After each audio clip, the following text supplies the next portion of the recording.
பேய்க்கும் சண்டை, அத ஊரே வேடிக்கை பாக்குது. என்னடா பைத்தியம் பிடிச்சிருச்சா? இல்ல நாட்டாயி, பேய்க்கும் தான் சண்டை. கூப்பிடுறேன் பாருங்க. வெயில்ல மண்டை என்ன கடங்கிருச்சா இவனுக்கு? என்னத்த சொல்றான்? டேய் சொமுதுக்கு, என்னடா இது? நிஜமாவே பேய் வந்திருக்கு? நான் தான் சொன்னேன் நாட்டாயி, பேய்க்கும் சண்டை உங்ககிட்ட பஞ்சாயத்து பண்ண வந்திருக்குன்னு. அட பாருங்களா, இந்த நாட்டாய பேய்க்கு பஞ்சாயத்து பண்ண வச்சிட்டீங்களா? என்ன கொடுமை சரவணன் இது. எப்பா பேய்ங்களா, என்ன பிரச்சனை உங்களுக்குள்ள? நாட்டாயம்மா, என் பேரு காஞ்சனா. காஞ்சு போன பேனாமா இருந்துகிட்டு காஞ்சனாமா. நாட்டாயம்மா, நான் தான் முனி. எப்பா காஞ்சனா, முனி, என்ன பிரச்சனை? அப்படி கேளுங்க நாட்டாயம்மா. நான் செத்து 4 வருஷம் ஆகுது.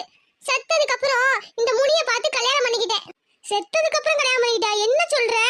நாட்டாயம்மா, நான் சொல்றேன். நானும் செத்து 4.25 வருஷம் ஆகுது. நான் சீனியர், அவளுக்கு முன்னாடியே செத்துட்டேன். நான் ஆவியா இருக்கிறத பார்த்து இவ என்ன கல்யாணம் பண்ணிக்கிட்டா. என்னது?